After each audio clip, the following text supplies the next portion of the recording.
if you have it. Let's see here. So I want to welcome everybody. For those of you who maybe this is your first meeting you've been in, I just want to start by reminding you, since this is a Zoom meeting, and for many of you, we can see you and we can sometimes see your surroundings. Just don't forget that you may be on video, and then if you have anybody else in the house, then you may want to let other people in the home know that that you have an active camera. That way, if anybody walks in behind you, they're going to be aware. I do have one message here. Just see the gallery of people, but nothing else. Up in the top right corner of your screen, if you move your mouse around, you should see an option to go between gallery view and speaker view. And so if you have it on speaker view, you should be able to focus on me instead of just having the gallery of people. Let's see here. When printing an email, how do you get rid of the ads on the side of the screen? That's really going to depend on the site that you're on. I know frequently if you're on maybe a recipe website, or sometimes some of these email websites, they will have a lot of ads that show up on the right corner of the screen. Frequently what you're going to see is a small printer icon somewhere either just above or off to the side of the recipe. Usually if you click on that, or this might show up in a news article, usually if you click on that, then it's going to give you a printer view, at which point you should be able to print it out without having all the advertisements showing up. So hopefully that'll help some of you out. Let's see here. So we talked about Zoom reminders. I also want to give a quick introduction. I know most of the folks who are here, but for anybody who watches this on the replay that we put out on YouTube and on my website, my name is Brady Gilbert. My business is in Travelers Rest called Call Brady Computer Services. We've been in Travelers Rest for, the business has been in Travelers Rest for about 12 years now, but we've been on Main Street there, 27 South Main Street in TR, since August of 2010. So we're coming up on our first decade. Wendy has been with me ever since the beginning. She is temporarily not with me because of everything going on right now, but she's going to be back with me in no time. So I know a lot of you have spoken with her and know her and enjoy hearing her cheerful voice when you call in. So we look forward to having her back sometime, hopefully very, very soon. Hope everybody is staying safe and healthy and well throughout all of this. It's always good to see smiling faces, and good to see that, you know, not covered up when we get to meet here on Zoom meetings.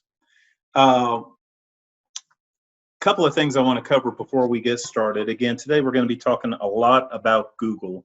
And here's one of my mom and dad are, I think my dad's holding up a little sign there. My birthday's coming up in a couple of days, so I appreciate the birthday sign. Thank you so much, Dad. I love you. That's great. That made my day. So we're going to be talking a lot about Google technologies. Google has so many technologies that become so deeply embedded in so much of what we do that when I started making my list, trying to cover everything that I wanted to cover related to Google, I kept forgetting things. I kept seeing, you know, I would make my list, fine tune my list. Bear with me one second. I would fine tune my list, and then I would find some additional things that that I wanted to make sure I covered. So I may not get around to covering everything Google related, but I hope I'll cover some of the things that you're interested in. And again, if you have any questions throughout the meeting, feel free to send me a chat message. If you move your mouse around a little bit, you should see a chat bubble on the bottom of the screen, at which point you can either send a message to the whole group or you can send a message directly to me. So I want to talk a little bit right off the bat about iPhone and Android. So Android is kind of a the type of smartphones that have the Google's Android operating system on them. I know a lot of my clients have Androids. A lot of my clients have iPhones, and I frequently get the question, well, should I switch? Should I consider switching from an iPhone to an Android or an Android to an iPhone?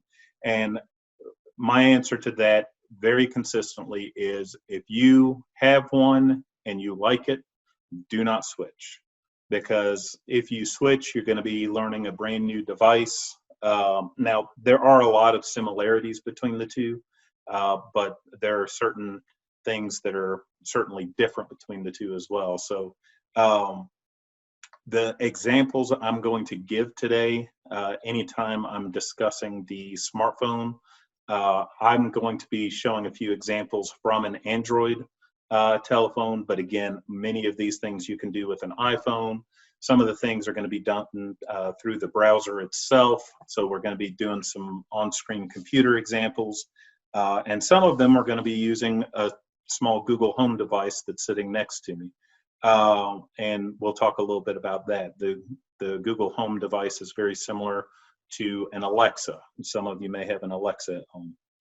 So first Google technology I want to talk about is just Gmail. Many of you already have a Gmail address or have set up a Gmail address at some point in time. Gmail is just an email address that ends in @gmail.com. So my primary email address is brady@callbrady.com, but I also have a Gmail address that I use more for services. I don't really check that Gmail address very frequently, but I use it more to tie in with some of Google's services. If you currently have an email address that is an AOL address, or you have a Charter email address, or you have an AT&T or Bell South email address, I encourage you to consider at least signing up for a Gmail address. They are 100% free to do. And I will say, especially with the AT&T Bell South genre of emails that I have a lot of clients who are using, those email addresses are very frequently hacked. Unfortunately, Yahoo, who manages AT&T and Bell South email addresses, they have certain changes that they make in email security that for some folks may work out well, but I run into constant issues with the AT&T Bell South environment.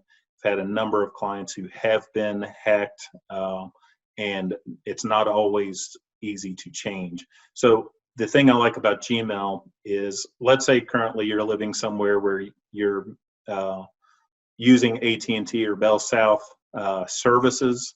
If you switch at some point in time, and let's say you move to a home that has Spectrum, then if you switch over to a Charter email address, then if you move again, you might need to change email addresses again. Gmail kind of goes with you. It's free. It's high security, and it's totally free, and so it works fantastic on smartphones. It works fantastic on computers, tablets, you name it.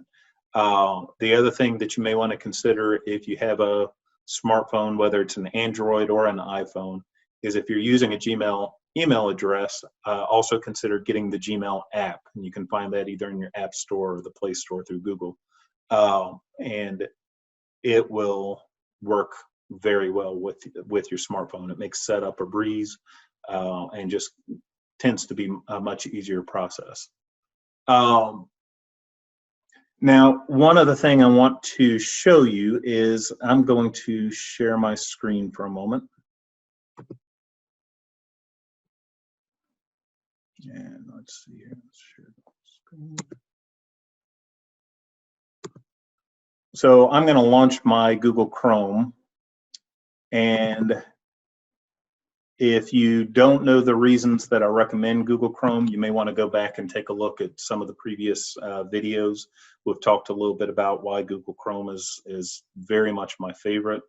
The session that I'm in right now with Google Chrome, I am not logged in to any Google services, but you'll notice if I look up here in this top right corner of the screen, right next to my three dots, I have a little kind of empty person icon. It doesn't show a picture, doesn't show anything like that.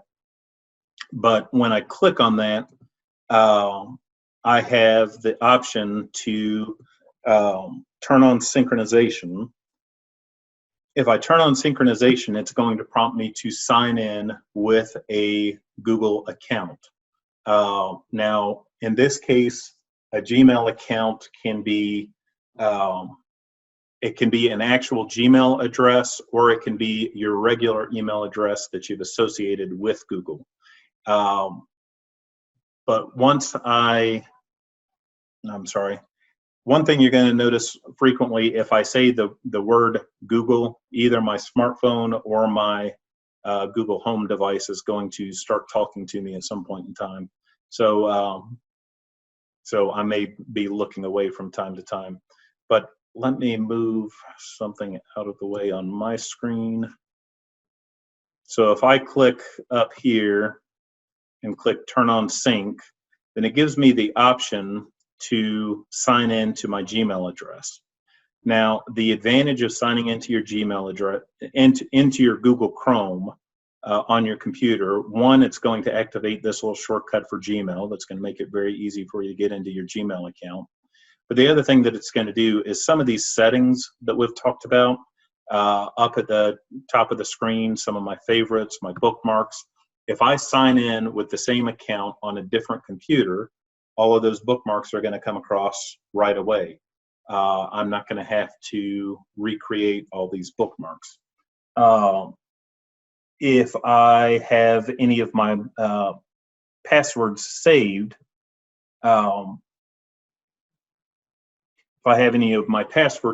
within Google Chrome, then I'm not going to have to type them in. I'm not going to have to remember them. I'm going to be able to have Google Chrome synchronizing those passwords. So again, just there's certainly some advantages to signing into Google Chrome. The other thing you're going to notice is when you go to a lot of other websites, maybe you pull up a news website that you're interested in, and it requires you to log in for some reason. Frequently, Google will be embedded with some other websites. So instead of having to create a new account, you can just click the option sign in using my Google account or my Gmail account, and it's going to log you in without having to create a new account. The other thing that I absolutely love, and I'm sorry, I'm kind of debating here right now because I want to show you a fair amount, and I'm sorry, I should have created in advance a kind of a test account, something that I could really show you here. But if I sign into my regular account, there's a fair amount of personal information that would potentially show up. So I'm sorry I didn't create an account ahead of time. But the other thing I will tell you about with Google Chrome and having a Gmail account is you also will have a calendar view. And the calendar view is nice because you can share your calendar with other people. I have, for example, my Google Calendar and my wife's Google Calendar. And I'm sure when my kids are a little bit older, I'll have their calendar. But I can select within my computer to only see my calendar. I can select to only see my wife's calendar. We can post events on each other's calendars or invite each other to certain things. In addition, Wendy, my assistant in the office, also has access to my Google Calendar, so she can create events in there. Let's say she creates an event. I have an appointment to go see a client. She can type in their address. She can type in their phone number. And then when I go to get in the car, instead of me having to look up what the address is, I just pull up the calendar entry. I can tap on the address, and it's going to instantly bring up my GPS and start navigating to the location. It comes in incredibly handy, especially when you go into as many houses as I go to in a day, or houses and businesses as I go to in a day. But let's say that I find out that I'm going to be running 15 minutes behind. I can pull out my phone, I can tap the phone number where she's typed it in, and it's going to immediately call the person. So again, saves me a lot of time instead of having to look up things in multiple places. Everything's right there for me in the Google Calendar entry. I want to actually switch over now to talk some about Google itself. And again, I'm going to make a few changes to my particular layout here. So bear with me just one second.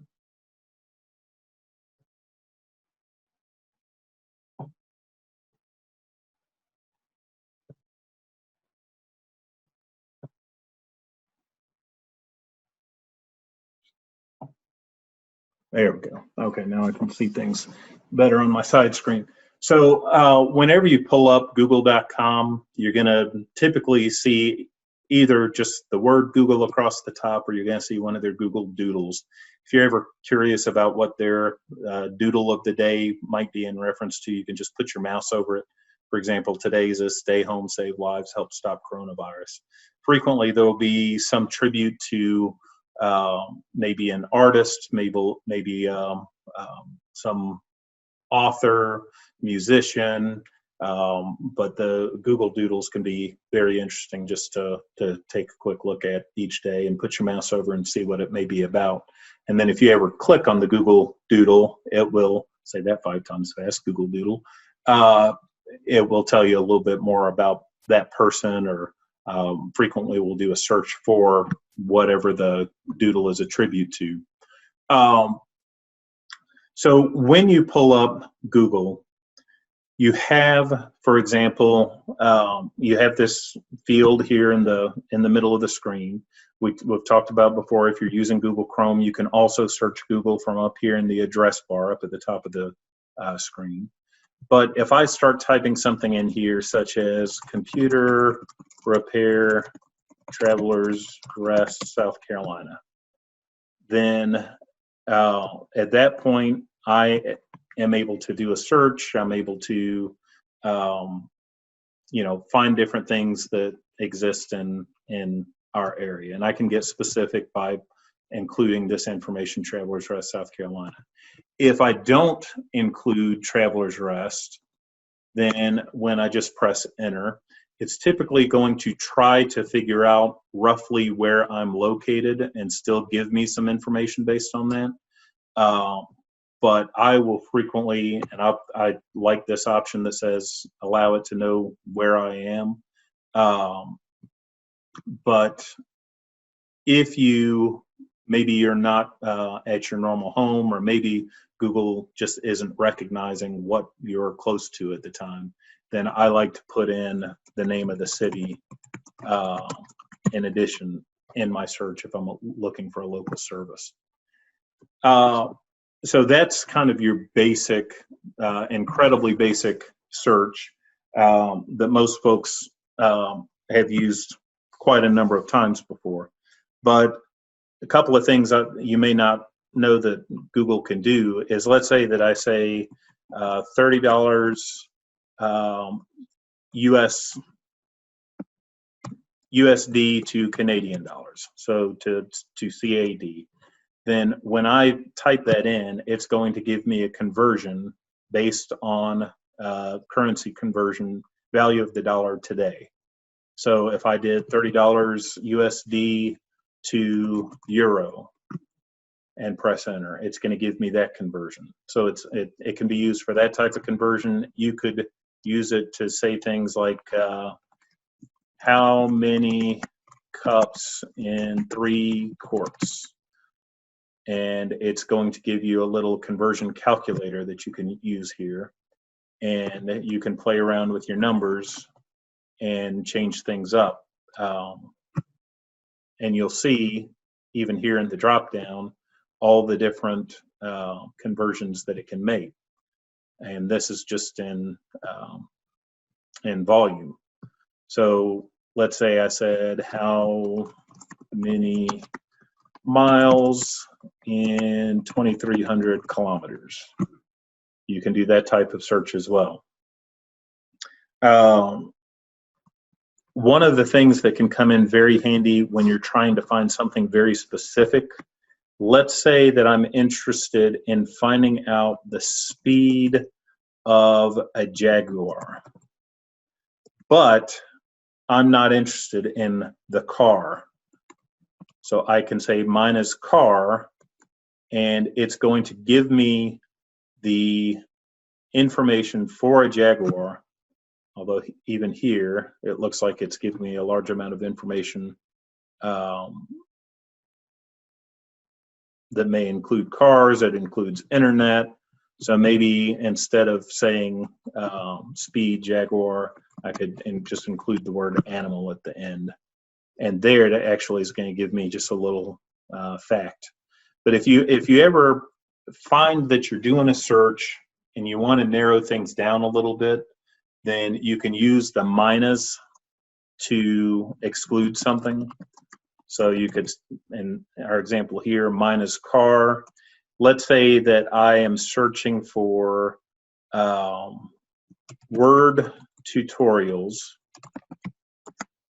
but I'm only interested in tutorials that show up on the site youtube.com. I can actually type in site:/youtube.com, and at that point it's going to do this search, but it's not going to show me all the different tutorials that are out there. It's going to only show me tutorials that are videos that I can watch through YouTube. Let's say I only wanted it to be through Microsoft.com. Well, I can do that too, just by changing what comes after site:/, and it's going to show me word tutorials on the site Microsoft.com. Maybe you have a neighborhood association, and you know that on the neighborhood association website there's a reference to an upcoming event. You could type in the name of the event and say site:/, and then the website for your neighborhood association, and maybe it helps you narrow down exactly what you're looking for without having to look through thousands of links that are unrelated to what you're looking for. The other thing you want to just be aware of is the ability to group words together. Let's say that we weren't in Travelers Rest right now. Let's say that we were interested in New York City. One thing I might want to do is put New York City in quotes, because if I just type in New York City, then even though Google is pretty smart about finding what I'm looking for, in theory, it's going to give me searches related to the word new, searches related to the word York, searches related to the word city, none of which I'm actually looking for. So I just like to put things in group terms as much as I can. So if I'm looking for New York City and population 2020, then I can put in my search in that format, and again, it's just going to group this term together. It's also, you can also use quotes. Sometimes if I do a search for a term, sometimes it will ask me, it will give me results and it will exclude one of the words that I used. And sometimes the word that it excludes is the most important word in what I'm looking for.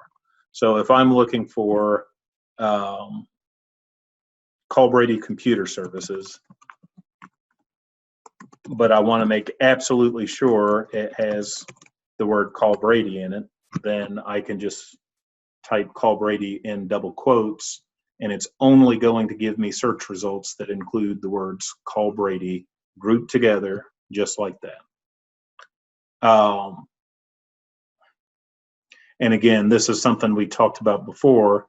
If you ever see within Google or within Bing a phone number that shows up in very large numbers such as this, then you can rest much more comfortably that that is a legitimate phone number for that business. Sometimes if you're doing a search and it shows advertisements before it actually starts showing the search results. Sometimes you can end up on websites that you don't really want to get into. Here's one of the things that I love is, let's say that I'm interested in Travelers Rest, South Carolina, but all I want to do is look at some pictures of Travelers Rest. I can click on images and I can start to see some of the pictures that Google thinks represent Travelers Rest. Okay, so that can be interesting. And many of you have probably seen the ability to switch from a search for all, in other words, all search results related to Travelers Rest, South Carolina. You can click on maps and you're gonna get just maps related to Travelers Rest. If I go back, I can go to images. But here's one of the really neat things with images. Let's say that I want to search for an image. Let me give you an example here. I pulled up a picture earlier today. Let me browse to it.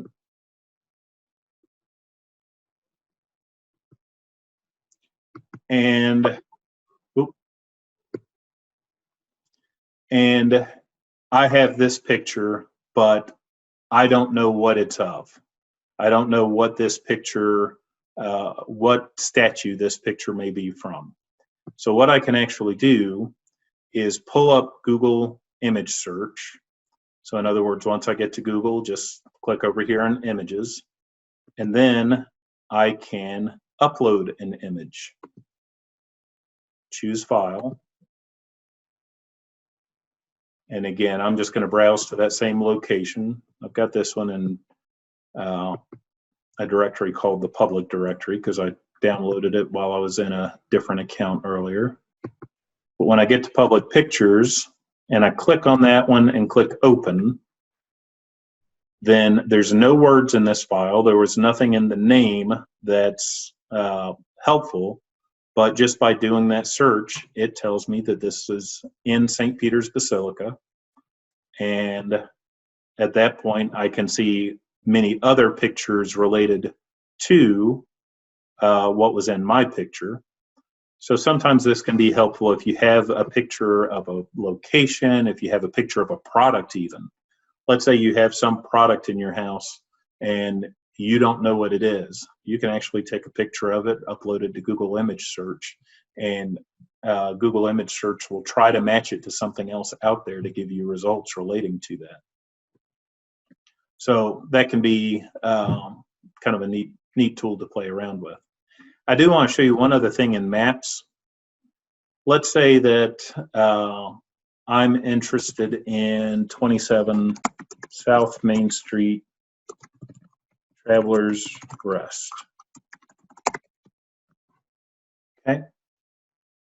And I pull up maps.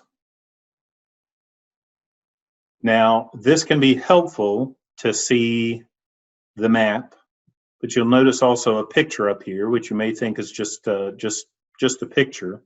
But if I look down here in the bottom right corner, you'll see in the very right corner of the screen this little orange icon or yellow icon of a person. If I click and drag that icon and I pull it up here onto the map, and I didn't mean to drag my map around a bit, but okay, so if I just drag it to any of these places, now once I started dragging, you'll see that a lot of the streets turned blue. And if I drop this right on any of those blue signs, then I get to see what Google, the Google Maps vans actually saw when they drove by particular addresses. And if I look down here in the bottom of the screen, it tells me that this image capture happened in December of 2018. To me, this is really nice for a number of different reasons. One of the great advantages of this is it can be fun. First of all, maybe there's a house you grew up in and you remember the address. You can pull up and see what that house might look like now if Google has driven by your driven by that address. You can also, if I'm going to a client and it's maybe an address I'm not familiar with, I might go ahead and pull up and take a look at what a picture of the house looks like, so I know what I'm looking for when I get there. One other neat thing I can do, you'll notice I'm kind of clicking and dragging around, and I can look around a little bit, but I can also, as I move my mouse around, I see this arrow show up, so I can kind of drive down the street. And when I get down here, I can take a look. Oh, sidewall's got a few people sitting outside having some pizza, and come a little bit further and, just kind of take a look around and explore an area. Maybe there's a vacation you're planning. You can sometimes go ahead and drive down the street and see what an area looks like.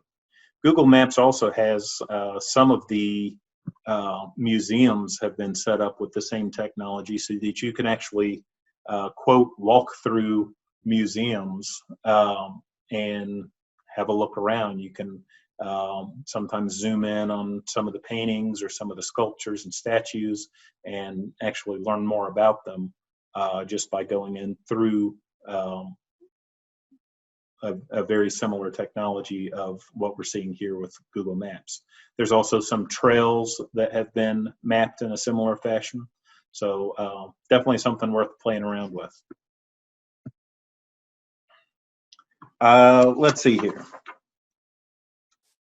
I want to talk a little bit about Google Home. And Google Home is very similar to Alexa. And for those of you who may not be familiar with a Google Home or an Alexa, it is a technology that's just, let's see here. I don't have quite enough space, so I don't have a long enough cord. So I'm going to drag this around a little bit and hold this up. So this is one of our Google Home devices. This is just an Echo Dot. And so with this device, we have 3 of these in our home, scattered throughout the home. And we use them many times a day. And frequently it's for some of the same type of information that we just talked about as far as searching on Google. But sometimes it's, I just want to get a quick piece of information. Okay, Google, driving time to Columbia, South Carolina. By car, the trip to Columbia is 1 hour and 52 minutes. Okay. I've sent the directions to your phone. Okay, so that kind of thing can be helpful.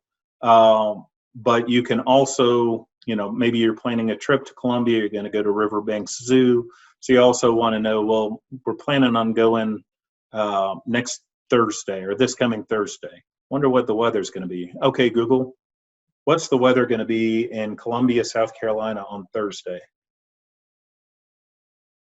Thursday in Columbia, there will be thunderstorms with a high of 71 and a low of 61. Okay, so you can start to ask it more and more specific questions so that you can plan a trip. You can ask it some questions along the lines of, okay, Google, has Riverbanks Zoo reopened? On the website riverbanks.org, they say, Riverbanks Zoo and Garden is temporarily closed through April 30th, 2020, following state and federal recommendations for slowing the spread of the coronavirus. Okay, Google, stop. So again, you can ask questions without having to go to your internet, without having to go to your phone. You can ask it questions in the air. We have one of these in our kitchen, which is probably the place we use it more than anywhere else, because we like to do things like, I'll come in from putting hamburgers on the grill and, hands are covered in mess, but need set a timer. So we can say, okay, Google, set an alarm for 4 minutes. 4:41 p.m. set. So it'll set that alarm. That way, while I'm going over and washing my hands, I'm not forgetting to set an alarm to burn the burgers. Okay, Google, cancel the alarm. Sure, it's canceled. And again, most of these things you can do with Alexa as well. but I wanted to have my device with me here because I want to show you just some of the things that you can do with it. If you have multiple of these devices in the house, then maybe I'm sitting, right now I'm upstairs in our house and the family's downstairs. I can say something like, okay, Google, broadcast. I should be down in about 30 minutes. I love y'all. All right, broadcasting now. So now on the other two devices in the house, it's going to play my voice back to everybody else in the house so they can hear it. I can also do that from my smartphone, even if I'm out anywhere else. I can use the same term, broadcast, and it will project my voice in the house, which the first time it happens can be a little bit startling if you're in the house and all of a sudden there's a voice in there. But that can be helpful. If I'm running late coming home from a client, I can very quickly tell everybody, what time I should be getting home. So we love that. I will tell you a funny story. A client told me just this week. They said that they were signed on to their daughter's Alexa, and they turned it on and were watching a movie. I'm sorry, they had an Amazon Fire Stick, and so they had the Amazon Fire Stick turned on and watching a movie, and then all of a sudden they used a broadcast feature on their Alexa at their home in another state, and she started hearing that. Have you curled her hair yet? Have you put the French toast on yet? How many slices of French toast do y'all want? And it was funny to her because she was actually hearing some of the conversations going on from her family's Alexa that she was logged into. Said in this desperation by an at-home mother, Alexa, homeschool the kids. I like that. That's a good one. So let's see here. Some of the other things you can ask. Google for flight information. If you have a flight number and you want to know if it's on time, you can ask for cooking directions. I was going to make a chocolate mousse over the weekend, which I'd never made before. And so before I made it, I was able to ask Google for directions on how to do that. And it will actually take you step by step. First, we're going to say the ingredients and let us know when you're ready for the next one. And then once you have the ingredients ready, then it'll start walking you through step by step how to actually make it. And I will tell you, it was absolutely delicious. You can ask things like, okay, Google, how do you say library in Spanish? In Spanish, you would say biblioteca. And so you can hear that it's not just a computer voice. It may be a computer voice, but it's actually a computer voice with an appropriate accent for the language. Okay, Google, how do you say library in Chinese? In Chinese, you would say 图书馆. And so and there's lots of languages that they cover. So if you're trying to learn a language, you're trying to learn how to, or you just hear words that you're curious about, you can ask Google those questions. You can also go in the opposite direction. Okay, Google, translate biblioteca. Means library in Catalan. Okay, so it will take words that you hear in another language and translate them back to English. And it does a pretty good job of knowing what language you're trying to translate from. You can have it pick a random number. There's all kinds of what they call Easter eggs. And if you have an Alexa or a Google Home device, I encourage you to do a quick search sometime for Easter eggs and Alexa, or Easter eggs and Google. And what an Easter egg is, it just means that there's something hidden in there. So you can say like, okay, Google, do you want to build a snowman? Frozen came out in 2013. Let it go. I actually hadn't heard that one yet, so I figured I'd give that one a try. But one of the great things you can also do with it is you can listen to music.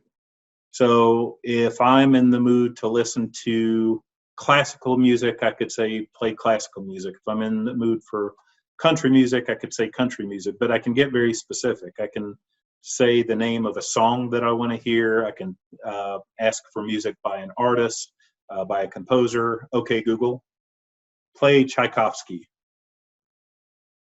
Playing Pyotr Ilyich Tchaikovsky on Google Play Music. So you'll notice that it's going to start playing some of Tchaikovsky. And once it finishes this song, it'll go into another one and another one. But it can be very nice. Okay, Google, stop. It can be very nice because you can just, instead of needing to go out and look up music or look up a song, you can just start playing music. That one question is, does that require a subscription? You can listen to music totally for free from YouTube Music, from Pandora, from Spotify, but all of those are going to have occasional advertisements. So it'll probably be a bit like listening to radio in your car. If you have for example, a Pandora subscription or a YouTube Music subscription, then you get a much larger library and you get no commercials mixed in. So we ended up deciding that we wanted to have that. And I love it because, I mean, I can pick, cassette tape that I had when I was 12 years old and ask Google to play it, and it will play the entire album from beginning to end. And it really kind of catches me by surprise sometimes, some of the music that it does have. A friend of Dad, I'll share this story real quick. A friend of mine named Adam Fry is a world-class euphonium player. And you can ask Google to play Adam Fry, and it will start playing some of his music, or you can specify a particular song you want to hear from Adam Fry, and it'll play his album, play a specific song, whatever it is that you're looking for. You can also, if you have one of these devices, you can also control the volume by your voice. Okay, Google, volume 2.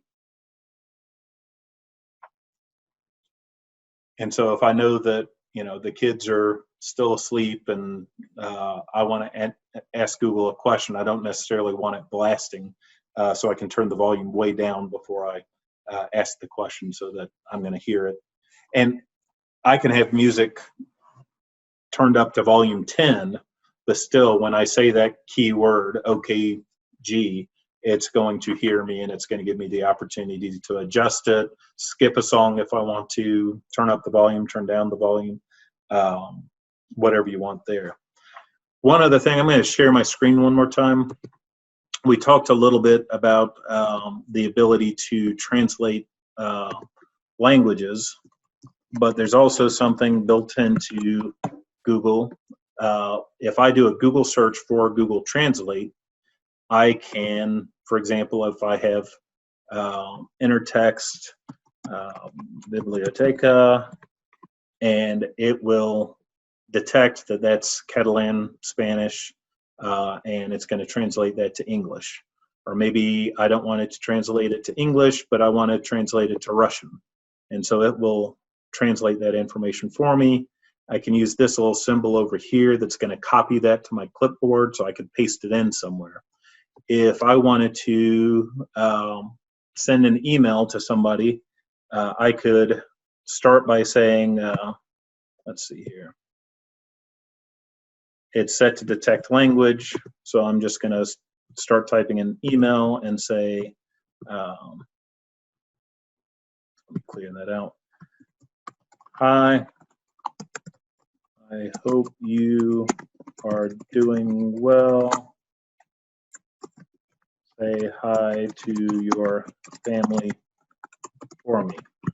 And then I can select whatever language I need to translate that to. So if I want to send that to a friend of mine who's in Italy, I could then just copy and paste this.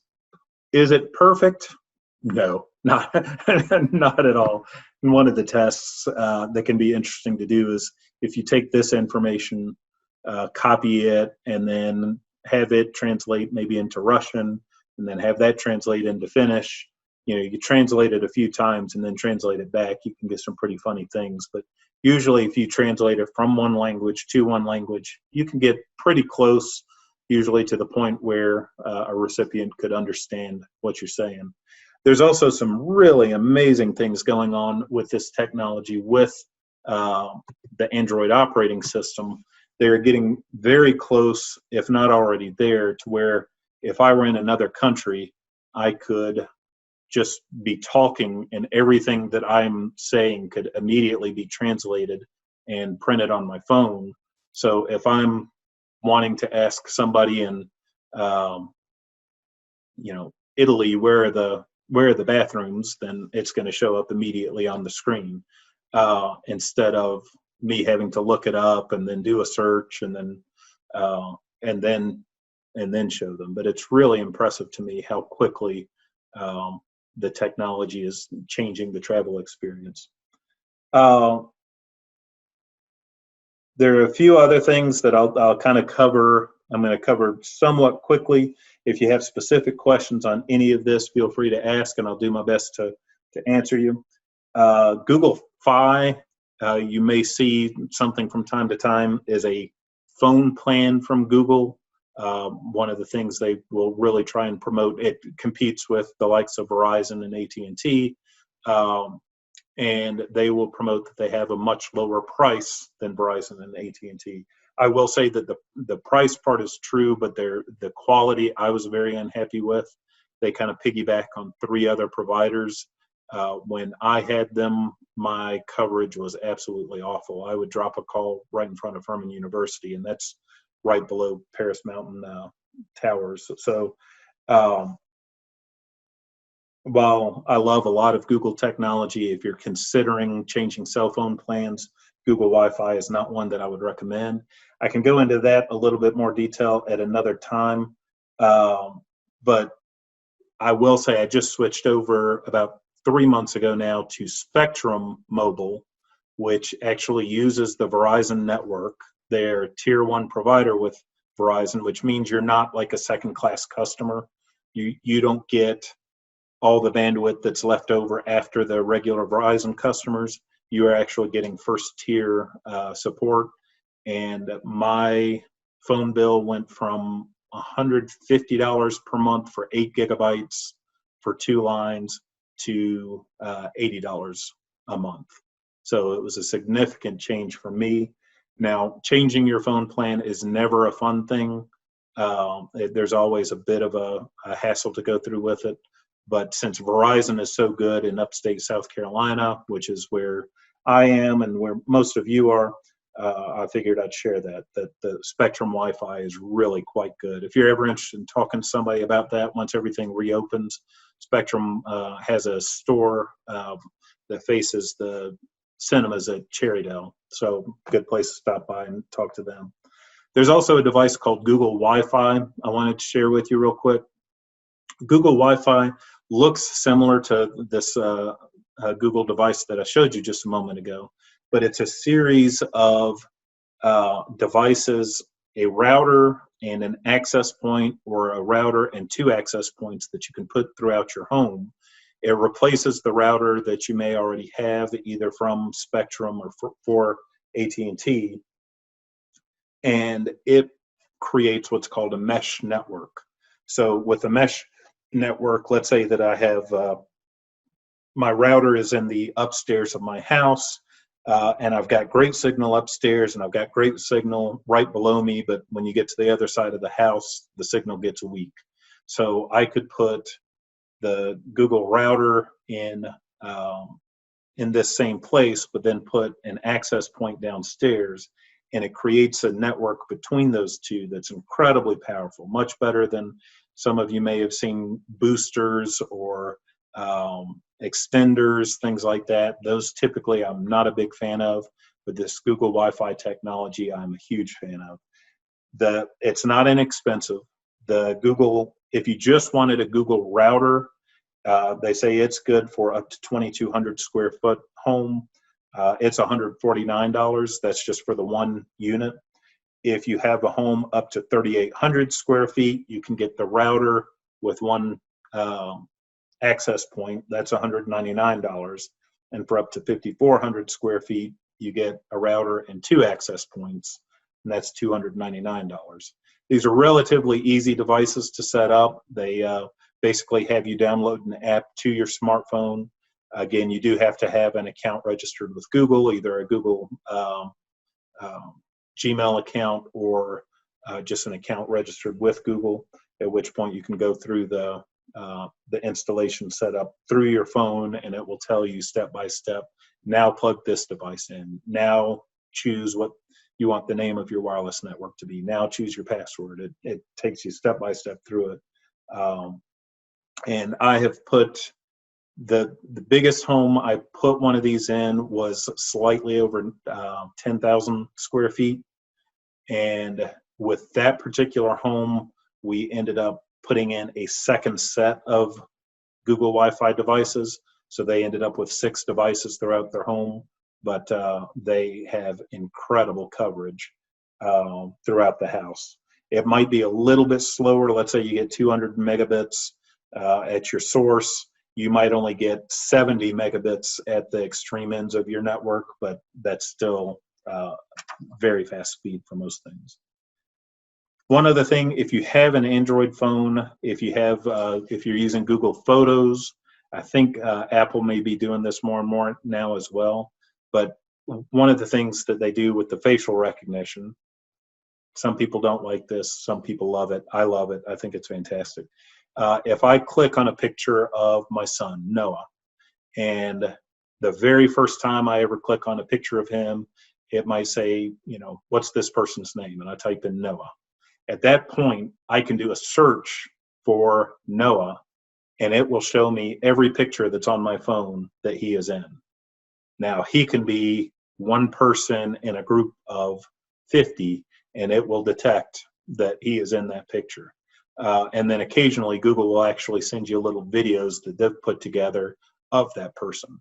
And it amazes me because Google sent a video to me just a few days ago that included pictures of my daughter from the time that were on my phone from the time she was 2 up until now. And it just amazed me that it would recognize her in some of the pictures because she looks very different now from when she was 2. The very last thing 2 more things I'm going to mention real quick. I know we're running out of time. YouTube.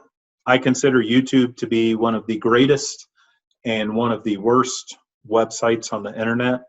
If there is anything that you want to know how to do, YouTube is a great place to go look. You just have to be aware that there is some absolute garbage on YouTube. Stuff that just about anybody would and should consider offensive, but there's some incredible information too. There was a part in my wife's car a few years ago that we needed to have replaced, and it was a $200 part, and it was going to cost $3,000, I think, to have it replaced. And we thought, well, that's absurd. How hard could it be to replace this part? So we pulled up a YouTube video, and it showed this obscure part on her particular model of car, and a mechanic had basically recorded a video beginning to end how to do it, and it was about a 4.5, 5-hour video. But you could watch in detail.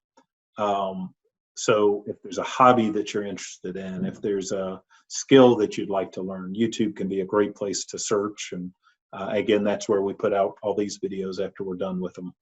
Put them out for you to watch. And if you missed any of them, you can pull up seniortraining.org. The last thing I'll cover real quick is Google, tied in with what we talked about earlier with Google Maps. You have Google GPS. Now, with the GPS aspects of it, I have, I'll just show you this real quick. So this is my smartphone, and I have a cover on it.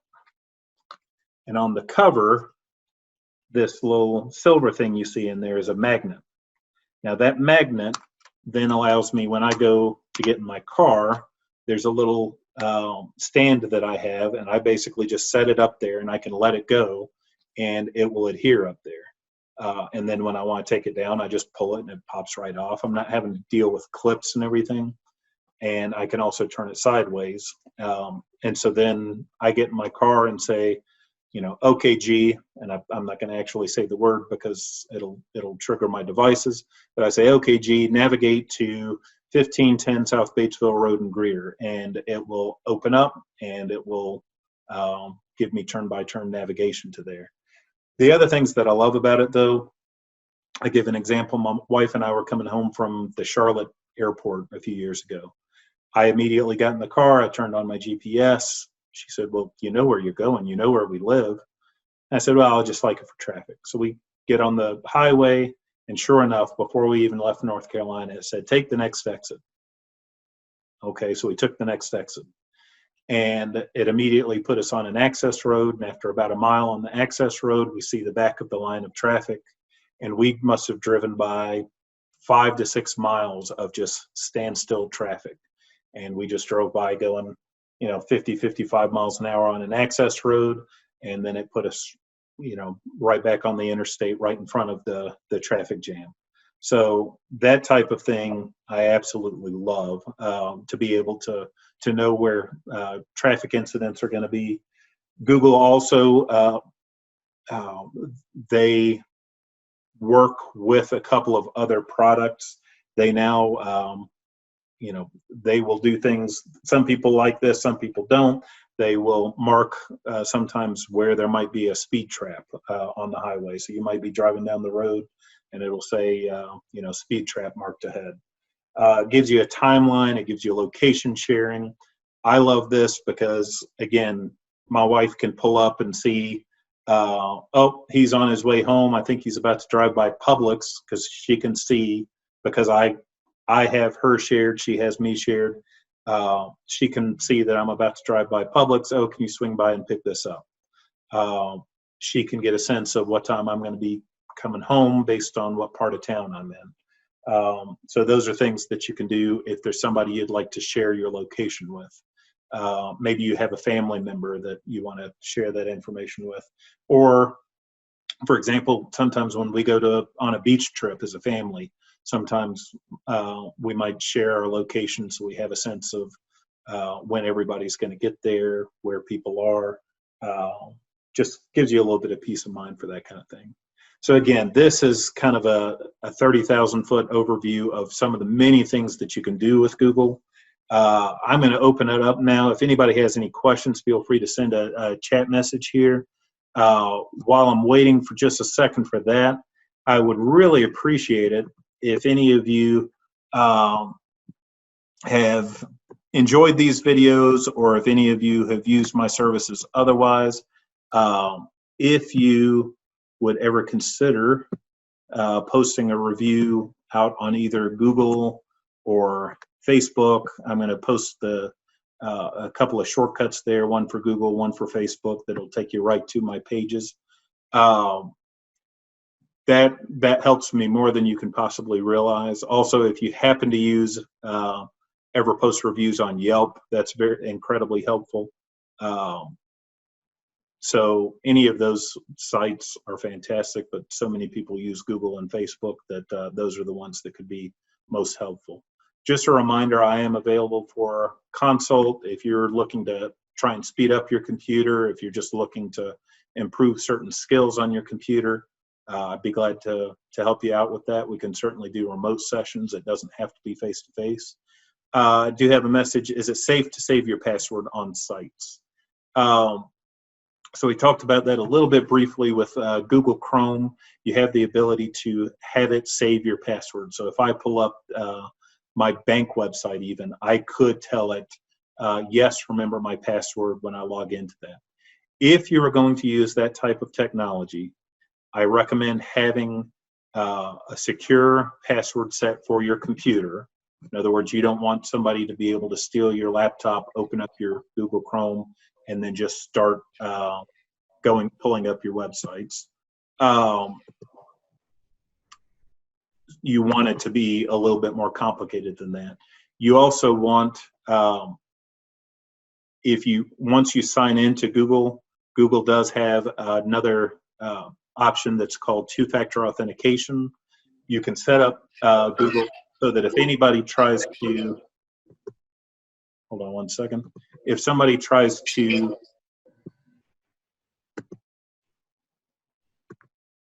Sorry, we're just getting a little bit of feedback there, so I'm muting your microphones for another minute here. If somebody tries to log into your Gmail account, Google will actually send you the authentication code to your phone. It's called two-factor authentication or multi-factor authentication. And without that code, they cannot sign into your Gmail. You also have the option sometimes, depending on how you set up your Gmail authentication, that they may just send you a button, a yes or no. You know, somebody's trying to sign on to Gmail. Is this you? You can click yes, and it'll then let you in on your computer. So it requires that somebody not only know the password, but they also have your phone. So that's something that if you're going to save your passwords, make sure you have that type of technology set up so that by somebody hacking into your Gmail account, they can't get into all of your passwords. How to retrieve photos from the cloud. The cloud is kind of a very large term that's essentially any computer that's not located here. So there's iCloud, there's Carbonite, which is cloud-based backup. There's Google Photos. There's all these different services. So it really depends on which specific service you're looking at. Typically, what you'd want to do is do a search for that technology, and you could probably just do a Google search for download photos from, and then you could say iCloud, and then it would give you that option. Photos from a Samsung Android phone, those can be stored in Google Photos, but they can also just be stored directly on the device itself. So usually if it's photos that are just stored directly on your device, you'd want to attach a cable from the phone to the computer, and then you're going to get some prompts both on the computer and on the phone that'll walk you through how to get to the pictures themselves. I'm sorry, I see one more question popping up here, but I am going to have to let y'all go for this week. I do plan on there being another meeting next Monday at 4 o'clock. I don't have my subject matter yet, so if you have any specific areas that you'd like me to focus on, I welcome an email. You can send me an email to brady@callbrady.com. And again, if there's anything in particular that you got out of this week or a previous meeting, I'd always appreciate an email. Just let me know your feedback, what you're seeing that you like, what you don't like, and what I can do to help you out moving forward. Everybody stay safe. Hope you all have a great week, and I will see you next time. Thank you so much.